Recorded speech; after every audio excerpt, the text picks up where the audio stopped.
Hello guys, welcome to my channel ভোজন রসিক বাঙালি। তো আমি সৃজিতা চলে এসেছি তোমাদের সাথে একটা নতুন রেসিপি নিয়ে। তো সেই রেসিপিটা হচ্ছে ফিশ ফিঙ্গার। আর তোমাদের সবাইকে আমার তরফ থেকে পয়লা বৈশাখের অনেক শুভেচ্ছা ও ভালোবাসা, আর বড়দেরকে আমার প্রণাম। তো শুভ নববর্ষ। তো চলো আজকে নববর্ষের দিনে স্পেশাল একটা রেসিপি তোমাদের সাথে শেয়ার করি। এই নববর্ষটাকে আরো সুন্দর করে তুলতে, পরিবারের সবাইকে খুব সুন্দর সুন্দর খাবার উপহার দিতে এইটা কিন্তু খুব সুন্দর একটা খাবার। তো চলো আজকে বানিয়ে নিই ফিশ ফিঙ্গার। তো তার জন্য আমি এখানে মিক্সির জারে কিছুটা পেঁয়াজ, আদা, রসুন,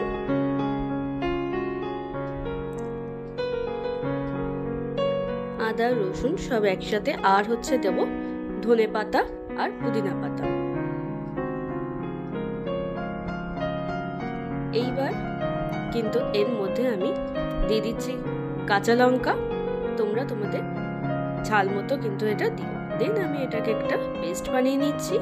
তো দেখো, আমি কিন্তু দোকান থেকে ফিশ ফিঙ্গারের পিস কুড়িয়ে এনেছিলাম, আর এগুলো কিন্তু পিসগুলো আমাকে খুব বড় বড় বেশ করে দিয়েছিল, কারণ আমি বলেছিলাম বেশ বড় বড় পিস করতে, তাই জন্য ওদেরকে কিন্তু বললেই ওরা কিন্তু করে দেবে। পিওর ভেটকি মাছ, একদম ফ্রেশ। তো চলো আজকে এই ভেটকি মাছগুলো দিয়ে করা যাক ফিশ ফিঙ্গার। তো তার জন্য এখানে আমি নিয়ে নিয়েছি নুন। এখানে আমি 15 পিসের মতো মাছ ছিল আমার কাছে, তো সেই অনুযায়ী কিন্তু আমি সমস্ত জিনিসগুলো দিয়ে দিচ্ছি। দেন আমি দিয়ে দিলাম গোলমরিচ। এইবার আমি একটু এর মধ্যে দেব লেবুর রস। দেখো, আমি এখানে হাফ লেবু দিয়ে নিয়েছি, সেই রসটা আমি এখানে দিচ্ছি। খুব একটা দেওয়ার দরকার নেই, জাস্ট ওই আষ্টে যে গন্ধটা সেটা যাতে না থাকে সেইটুকুর জন্যই কিন্তু আমি এখানে লেবুর রসটা ইউজ করেছি। ভিনিগারের পরিবর্তে লেবুর রসটা দিলেই বেশি ভালো হয়। দেন এবার দিয়ে দেবো যে মিক্সির মধ্যে যে পেস্টটা তৈরি করে রেখেছিলাম পেঁয়াজ, আদা, রসুন আর ধনে পাতা, পুদিনা পাতা আর কাঁচা লঙ্কার, সেই পেস্টটা এবার আমি এর মধ্যে দিয়ে দিচ্ছি। এই পেস্টটা দিয়ে ম্যারিনেট করে রাখতে হবে খানিকক্ষণ। তো এটাকে এবার খুব ভালোভাবে মাখিয়ে নিতে হবে।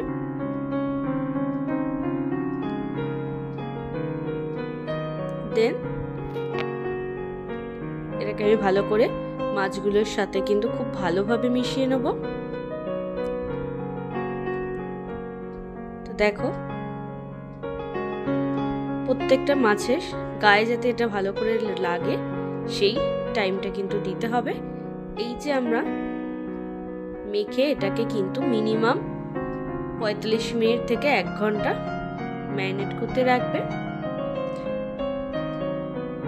দেখো, এটা কিন্তু আমি 1.5-2 ঘন্টা ম্যারিনেট করে রেখেছিলাম। দেন এবার কোটিং এর পালা। এইবার এর মধ্যে দিয়ে দিচ্ছি আমি একটু ময়দা। আর আমি এখানে দেখো ডিম ফাটিয়ে রেখেছিলাম, সেই ডিমের থেকে আমি ওই 3-4 চামচের মতো এখানে দিয়ে দেবো। দিয়ে এবার এটাকে খুব ভালোভাবে মিশিয়ে নেব। তো আমি কিন্তু টোটাল 4 চামচ এখানে ডিম দিয়েছি। দিয়ে এবার এটাকে কিন্তু মেখে নিচ্ছি ময়দাটার সাথে। তো তোমরা কিন্তু এখানে চাইলে কর্নফ্লাওয়ারও ইউজ করতে পারো, আমি এখানে ময়দা ইউজ করেছি। তো মাছগুলোকে খুব ভালোভাবে কোট করে নিলাম। এইবার আমরা কিন্তু মাছগুলো, দেখো এখানে আমি প্যানকো ব্রেড ক্রাম্বস নিয়ে নিয়েছি। দেন এবার এই মাছগুলোকে আমরা ডিমের মধ্যে ডিপ করব। তোমরা চাইলে এমনি ব্রেড ক্রাম্বসও নিতে পারো, কিন্তু প্যানকো ব্রেড ক্রাম্বসটা নিলে কিন্তু এর স্বাদ একদম অন্যরকম হয়। দেন আমি বাঁ হাতটা কিন্তু সবসময় শুকনো রাখবে। বাঁ হাতটা দিয়ে এবার এই ব্রেড ক্রাম্বসের কোটিংটা আস্তে আস্তে করবে, কারণ ওই ভিজে হাতটা দিয়ে কিন্তু কোটিংটা করা একদমই যাবে না। আর আমি কিন্তু এটা ডবল কোট করব। তোমরা চাইলে সিঙ্গেল কোট করতে পারো, কিন্তু আমার মনে হয় এইসব জিনিসে ডবল কোট করলে বেশি ভালো লাগে। এবার আবার আমি একবার ডিমের মধ্যে কোট করব। তো দেখো আবার আমি কিন্তু বাঁ হাত দিয়ে এই ব্রেড ক্রাম্বসটা দিয়ে দিচ্ছি, মানে যেটা প্যানকো ব্রেড ক্রাম্বস সেইটা এবার দিয়ে দিলাম। দেন এটাকে খুব ভালোভাবে কোট করে নিতে হবে। আর যেহেতু মাছটা খুবই বড়, মাছের পিসটা, তাই জন্য কিন্তু এখানে ডবল কোট করলে একদমই খারাপ লাগবে না, বরঞ্চ ভালোই লাগবে। দেন দেখো একটা হয়ে গেল। এবার আরেকটা আমি তোমাদের এইভাবে দেখিয়ে দিচ্ছি। আর যখন মাছটা নেবে তার মধ্যে কিন্তু ওই সবুজ যে আমরা মিশ্রণটা ছিল সেটা যেন মাছের গায়ে থাকে সেটা দেখবে। দেন আবার আমি এটাকে ডিমে ডুবিয়ে ব্রেড ক্রাম্বসের মধ্যে আবার এটাকে দিয়ে দিচ্ছি।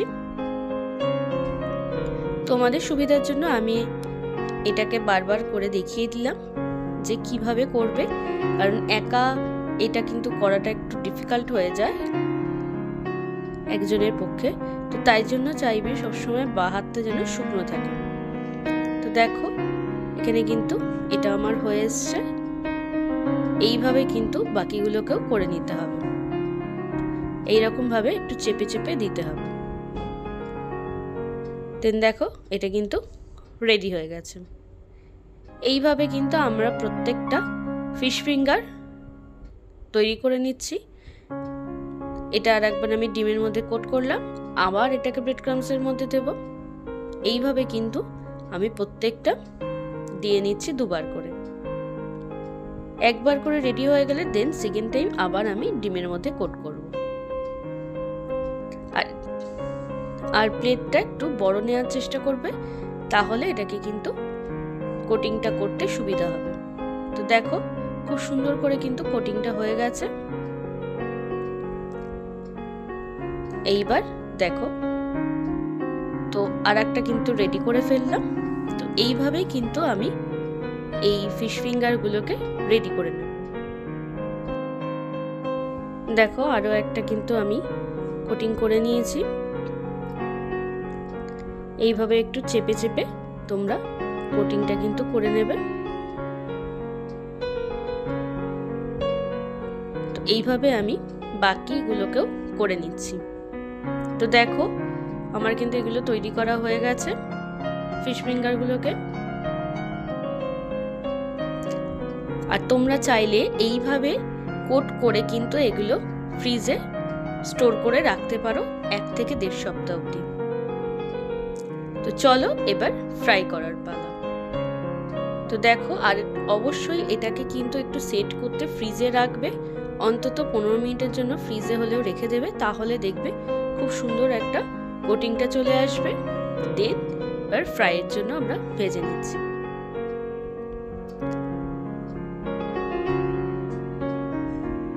তো দেখো এটা কিন্তু একটু ডিপ ফ্রাই করতে হবে, তাই যতটুকু তেল লাগবে আমি সেই অনুযায়ী দিয়ে নিয়েছি। আর একসাথে অনেকগুলো দেবে না, একবারে একটা কি দুটো করবে। আর কালারটা কিন্তু গোল্ডেন ব্রাউন অবধি কিন্তু ওয়েট করতে হবে। আর মাঝে মাঝে এরম ভাবে কিন্তু তেলটা একটু ছিটিয়ে দেবে। তো দেখো ফিশ ফিঙ্গার গুলো কিন্তু আস্তে আস্তে খুব সুন্দরভাবে হয়ে যাচ্ছে। তো ওগুলো কিন্তু বেশ ফ্রাই হয়েই এসছে। আর তেলটাও যেহেতু অনেকটা বেশি, আমি পাশ দিয়ে আর একটা ছেড়ে দেবো। তো দেখো একটা কিন্তু হয়ে গেছে অলরেডি। দেখো বেশ মুচমুচে কিন্তু হয়ে গেছে।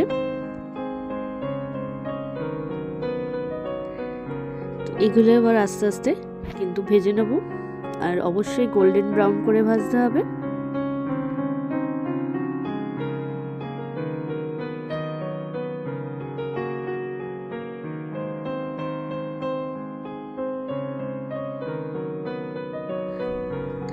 তো দেখো এগুলো কিন্তু আস্তে আস্তে আমি ভেজে নিচ্ছি। আর তোমরা কিন্তু অবশ্যই আমাকে কমেন্ট করবে, তোমাদের কমেন্টগুলো পড়তে আমার ভীষণ ভালো লাগে।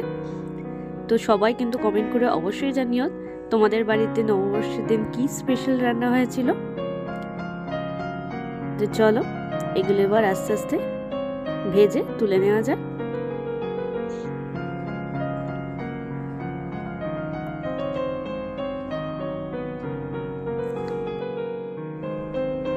তো দেখো এটাও কিন্তু হয়ে গেছে। দেন আমি আরো একটা দিয়ে দিলাম। আর রেসিপিগুলো কেমন লাগছে অবশ্যই কিন্তু একটু কমেন্টের মাধ্যমে আমাকে জানাবে। তোমরা ইন্সপায়ার করলে তবেই আমার আরো ভালো ভালো রান্না তোমাদের সাথে শেয়ার করতে ইচ্ছা করবে। তো দেখো ওদিকে ওটা হচ্ছে, আর এদিকে এবার আমি একটু বানিয়ে নেবো মেয়োনিজ। তার জন্য আমি এই যে চায়ের কাপের 1 কাপ নিয়ে নিয়েছি দুধ, এর মধ্যে দিয়ে দিলাম একটু চিনি, আর দিয়ে দেবো খুব সামান্য একটু নুন,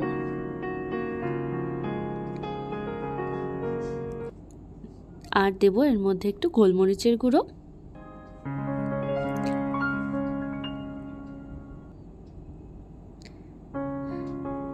এবার দেব তেল। আমি কিন্তু 1 কাপ দুধ নিয়েছি, তো সেই অনুযায়ী কিন্তু তেলটা দিতে হবে। তো তেল কিন্তু আমার মোটামুটি এখানে অনেকটাই লেগেছিল। তো চলো এইটুকু তেল দিয়েছি। এবার এটাকে আমি আগে আরেকটু দিয়ে দেবো লেবুর রস। তোমরা চাইলে একটু ভিনিগারও দিতে পারো, আমি এখানে লেবুর রসে ইউজ করেছি। তো চলো এবার ফার্স্টে মিক্সিটা একটু ঘুরিয়ে নিই। আর মিক্সি কিন্তু একটানা বেশিক্ষণ ঘোরাবে না, মানে যদি 1 মিনিট ঘোরাও দেন অন্তত 10 সেকেন্ডের জন্য রেস্ট দেবে। তো দেখো অনেকটা কিন্তু ঠিক হয়ে এসছে। তো দেখো আমি কিন্তু এখানে মোটামুটি ওই মানে 1.5 কাপের মতো মেয়োনিজ দিয়েছি, তেল দিয়েছিলাম। তো আমার কিন্তু মেয়োনিজ একদম পারফেক্টলি রেডি হয়ে গেছে। আর মেয়োনিজটা কিন্তু একটু থাকলে ওটা কিন্তু আরো বেশি একটু ঠিক হয়ে যাবে। তো খুব ঘন কিন্তু করার কোনো দরকার নেই। তো চলো এবার সার্ভ করা যাক।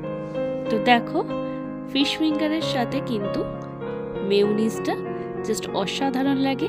আমি এখানে ভেজ মেয়োনিজ বানিয়েছি, তোমরা চাইলে ডিম দিয়েও বানাতে পারো। তো বা এখন তো বাড়িতে সবারই মেয়োনিজ কেনা থাকে। তো চলো রেসিপিটা কেমন লাগলো অবশ্যই একটা কমেন্টের মাধ্যমে জানাবে। ভালো লাগলে লাইক, কমেন্ট, শেয়ার করো, আর নতুন হলে সাবস্ক্রাইব করে দিও। টাটা।